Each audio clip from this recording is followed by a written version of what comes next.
আমাদের সঙ্গে এই মুহূর্তে উপস্থিত রয়েছেন বীর মুক্তিযোদ্ধা আক্তার জামান সাহেব। আক্তার জামান সাহেব, আপনাকে রিপাবলিক বাংলায় স্বাগত। আপনি বীর মুক্তিযোদ্ধা, আপনাকে পেয়ে আমরা আপ্লুত, গর্বিত। প্রথমেই জিজ্ঞেস করব আক্তার জামান সাহেব, বাংলাদেশের আজকের পরিস্থিতি দেখে গোটা বিশ্বের বাঙালিরা সত্যি আজ কাঁদছে হয়তো। আপনার প্রথম প্রতিক্রিয়া বাংলাদেশের আজকের পরিস্থিতি নিয়ে। ধন্যবাদ। রিপাবলিক বাংলার টেলিভিশনের যত দর্শক আছে সবাইকে এই বিজয়ের মাসে আমি শুধু সুইডেন থেকে ৭১ বীর মুক্তিযোদ্ধা সবাইকে আমি নমস্কার এবং শুভেচ্ছা জানাচ্ছি। আপনি যে প্রশ্ন করেছেন, একজন মুক্তিযোদ্ধা হিসেবে এক কথায় এই প্রশ্ন উত্তর দেওয়া আমার জন্য অত্যন্ত কষ্টকর ব্যাপার। কারণ যখন আজ ৫৩ বছর পরে আমরা দেখি যে শাসকদের এগেনস্টে আমরা যুদ্ধ করেছিলাম ৭১, আমাদের বন্ধুদের ভারত আমাদেরকে সাহায্য করেছিল ট্রেনিং দিয়ে, অস্ত্র দিয়ে। সেই দেশটা যে উদ্দেশ্যে আমরা স্বাধীন করেছিলাম, যে লক্ষ্য নিয়ে, সেই বাঙালি জাতির মুক্তি, বঙ্গবন্ধুর স্বপ্ন ছিল, সেই স্বপ্ন পুরোপুরি পূরণ হয় নাই। একটা অসাম্প্রদায়িক বাংলাদেশের 4টে কাঠামো, গণতন্ত্র, সামাজিক ন্যায় বিচার, বাঙালি জাতীয়তাবাদ, ধর্মনিরপেক্ষতা। দুঃখের ব্যাপার যে আমি আজ ৭২ বছর বয়সে একজন মুক্তিযোদ্ধা হিসেবে যখন আমি চিন্তা করি যে আমার দেশটা কোথায় আজকে চলে গেছে এবং যে পর্যায়ে পৌঁছে গিয়েছিল, আমরা অগ্রগতি হয়েছিল, বাংলাদেশে মানুষের মুক্তি আসছিল, এগিয়ে যাচ্ছিল, সারা বিশ্বের বুকে একটা পর্যায়ে আমরা পৌঁছেছিলাম, উন্নতির একটা শিখরে পৌঁছেছিলাম আর কি। কিন্তু বিগত ৫ই আগস্টের পরে যে পট পরিবর্তন হলো, বিগত সরকারের পতনের পরে আমরা যা দেখলাম, এই ইউনূস সরকার ষড়যন্ত্র করে কিছু জঙ্গি ইসলামী গোষ্ঠী, তাদের সাথে, কিছু ছেলেদের সাথে যারা প্রত্যক্ষভাবে যুক্ত ছিল, এবং তাদেরকে নিয়ে একটা মেটিকুলাসলি সুপরিকল্পিতভাবে একটা পরিকল্পনা করে এই সরকারের পতন করে আজকে ৫ই আগস্টের পরে যেভাবে ধ্বংসযজ্ঞ করেছে আমাদের বাংলাদেশে, এই বাংলাদেশে আমার খুব কষ্ট লাগে দেখতে। যেখানে বঙ্গবন্ধুর প্রতিটা ভাস্কর্য তারা ভেঙে ফেলেছে, আজকে ৩২ নম্বর ঐতিহাসিক বাড়িটি পুড়িয়ে ফেলেছে, আমাদের সনাতনী ভাইদের পারে যে অত্যাচার করেছে এবং বাড়ি ঘর জ্বালিয়ে আমাদের মিউজিয়াম থেকে শুরু করে হাজার হাজার পুলিশকে তারা মেরেছে, প্রতিটা শিক্ষা প্রতিষ্ঠান সবকিছু ধ্বংস করে দিয়েছে। এবং সেই বাংলাদেশ ৪ মাস পরে আমি যা দেখছি, আমরা সম্পূর্ণ বিপরীতমুখী যাচ্ছি। যে বাংলাদেশ স্বপ্ন নিয়ে আমরা দেশ স্বাধীন করেছিলাম, সেই বাংলাদেশ আমাদের আর থাকছে না। কারণ তারা জাতীয় সঙ্গীত বদলাতে চায়, বাংলাদেশের নাম তারা পরিবর্তন করতে চাচ্ছে। তো এই বাংলাদেশ তো আমরা চাই নাই। বাংলাদেশ আপনি চাননি, আপনারা চাননি। আপনি বলছেন বাংলাদেশকে পিছন দিকে নিয়ে যাওয়া হচ্ছে, আপনি বলছেন বাংলাদেশের এই লড়াইটা বৃথা করে দেওয়ার চেষ্টা হচ্ছে। অত্যন্ত গুরুত্বপূর্ণ কথা আক্তার জামান সাহেব, এবং প্রতিটা মুহূর্তে আমরা সেটা দেখছি কিভাবে এক এক করে আপনাদের তিলে তিলে গড়ে তোলা বাংলাদেশকে ধ্বংস করছে এই ইউনুসপন্থীরা। আমি প্রশ্ন করবো আক্তার সাহেব, গোটা বিশ্ব আজকে শুনতে ইন্টারেস্টেড যে আপনার মতো যারা রয়েছেন বীর মুক্তিযোদ্ধা, আপনার পার্সোনালি শুরুটা কিভাবে ছিল? আমি ছাত্র জীবন থেকেই রাজনীতি সচেতন ছিলাম।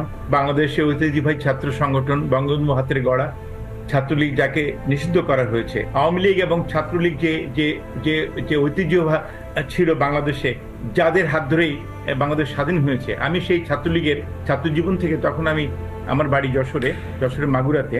তো যশোর শহরে তখন আমি মাইকেল মধুসূদন সরকারি কলেজে বিএসসি সেকেন্ড ইয়ারের ছাত্র। ৭ তারিখে বঙ্গবন্ধু তখন সরোয়ারী উদ্যানে ভাষণ দিলেন যে এবারের সংগ্রাম মুক্তির সংগ্রাম, এবারের সংগ্রাম আমাদের স্বাধীনতার সংগ্রাম। তখন আমাদের কাছে এটা ক্লিয়ার হয়ে গেল যেন এখন আমাদের সময় আসছে, এখন আমাদেরকে মুক্তিযুদ্ধে ঝাঁপিয়ে পড়তে হবে। কিন্তু আমাদের হাতে অস্ত্র নাই।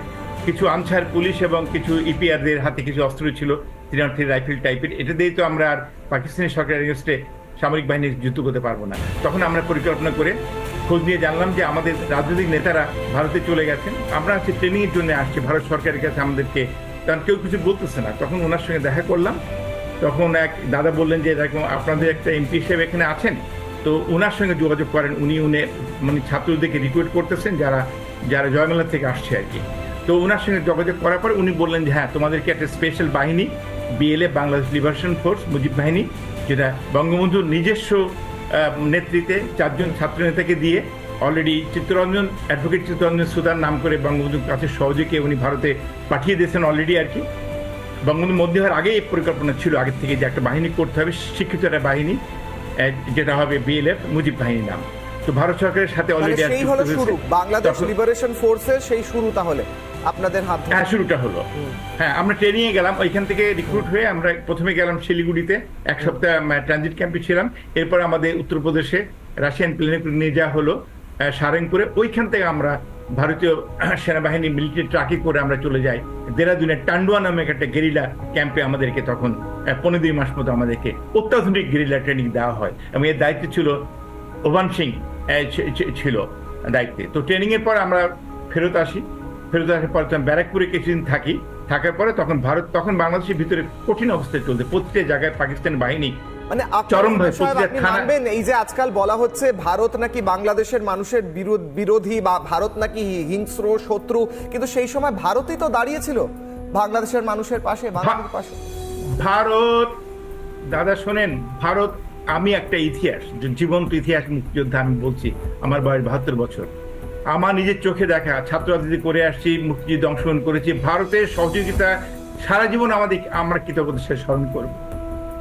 কে আমাদেরকে ট্রেনিং দেবে বলেন? তখন 1 কোটি শরণার্থী ভারতে আশ্রয় নিয়েছে। তখন আমরা ট্রেনিং, আমাদেরকে অস্ত্র দেওয়া হয়েছে, আমরা শপথ নিয়ে মারি না মরু পাকিস্তানের এগেনস্টে।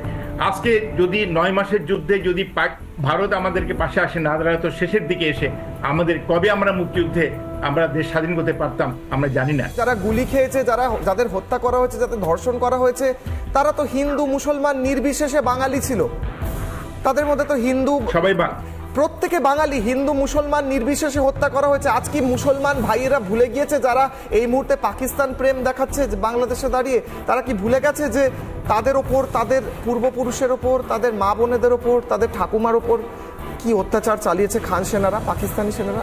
আমি শুধু এটুকু বলবো, দেখেন যে এটা যারা বলছে, যে জেনারেশনের কাছে তারা বলছে বা তারা অপপ্রচার চালাচ্ছে যে আমরা তো এই জন্য বাংলাদেশকে স্বাধীন করি নাই, একটা অসাম্প্রদায়িক বাংলাদেশ হবে যেখানে বাঙালি জাতীয়তাবাদ, গণতন্ত্র, সামাজিক ন্যায় বিচার এবং অসাম্প্রদায়িক ধর্মনিরপেক্ষতা, সেই বাংলাদেশ কিন্তু আমরা পাই নাই। এখন যারা উগ্রপন্থী ইসলামিক যারা বাংলাদেশকে ইউনূস সরকার যাদেরকে নিয়ে করতেছে, পুরা বাংলাদেশকে 180 ডিগ্রি ঘুরিয়ে দেওয়া হচ্ছে। জয় বাংলা স্লোগান দিতে পারি না, কিন্তু আজকে যারা বলে বাংলাদেশ, আক্তার জামান সাহেব, আপনার মোহাম্মদ ইউনূসপন্থী এবং কট্টরপন্থী যারা বাংলাদেশ চালাচ্ছে এই মুহূর্তে, তাদেরকে আপনার একজন বীর মুক্তিযোদ্ধার কি মেসেজ থাকবে? সরাসরি আপনার মেসেজ। আমি বলবো এটাই, যে এই বাংলাদেশ আমরা অনেক রক্তের বিনিময়ে অর্জন করেছি। 30 লক্ষ মা বোনদের, 2.5 লক্ষ মা বোনদেরকে ধর্ষণ করা হয়েছিল। বহুত মানুষ আজকে শহীদ, সবাইকে আমি শ্রদ্ধা জ্ঞাপন করছি আজকে এই দিনে, বিশেষ করে বঙ্গবন্ধুকে, জাতীয় নেতাদেরকে এবং যেসব মা বোনরা শহীদ হয়েছে সবাইকে। শুধু বলবো এটাই, যে এই বাংলাদেশ কখনোই আপনারা, এই ইউনূস সরকারকে বলবো যে আপনারা দয়া করে এই জাতিকে আর ধ্বংস করেন না। অনেক রক্তপাত এখানে হয়েছে আর কি। আমরা চাই একটা অসাম্প্রদায়িক বাংলাদেশ, গণতান্ত্রিক বাংলাদেশ হোক। বিগত সরকারের ভুল ত্রুটি ছিল ঠিকই, কিন্তু আজকে করছে আপনারা দেশটাকে সুন্দরভাবে নিয়ে একটা হিন্দু মুসলমান বৌদ্ধ খ্রিস্টান সবাই সুন্দরভাবে বসবাস করতে পারি। ভারত আমাদের প্রতিবেশী দেশ, ভারত আমাদের শত্রু দেশ নয়। আমাদের সঙ্গে তাদের দ্বিপাক্ষিক বিভিন্ন রকম সম্পর্ক থাকবে, জিও পলিটিক্যাল ইস্যুতে অনেক কিছু থাকতে পারে, সেগুলো সরকারের ব্যাপারে এগুলো বসে। কিন্তু আজকে ভারতকে কেন শত্রু ভাবা হচ্ছে আমার মাথায় খেলে না। জয় বাংলা জাতীয় স্লোগান, ঠিক বলেছেন আক্তার জামান সাহেব। আপনি যখন কথা বলছিলেন বারবার আপনার কথা জড়িয়েছে, আপনার চোখে জল এসেছে, আপনি ইমোশনাল হয়েছেন, আমিও হয়েছি এখানে বসে। সঞ্চালক হিসেবে আমার যেটা করার দায়িত্ব নয়, করার কথা নয়, তা সত্ত্বেও আপনার কথা শুনে আমি শিহরিত হয়েছি। এবং আপনার মতো মুক্তিযোদ্ধা, বীর মুক্তিযোদ্ধা যারা, তারা আজ ইউনূসপন্থী, কট্টরপন্থীদের হয়তো এটাই বারবার বলছে, কিন্তু তারা কতটা বুঝবে বা বুঝতে চায় কিনা সেটাই হচ্ছে প্রশ্ন। কারণ সত্যি তারা বুঝতে চায় না, তারা একটা কট্টর পন্থার দিকে, উগ্রপন্থার দিকে চলেছে। কিন্তু রিপাবলিক বাংলায় আমরা আপনাদের কথা শোনাবো, সবচেয়ে বড় বিজয় দিবস উদযাপন করব। আমাদের সঙ্গে যোগ দেওয়ার জন্য অনেক ধন্যবাদ আক্তার জামান সাহেব। এবারে সংগ্রাম আমাদের মুক্তি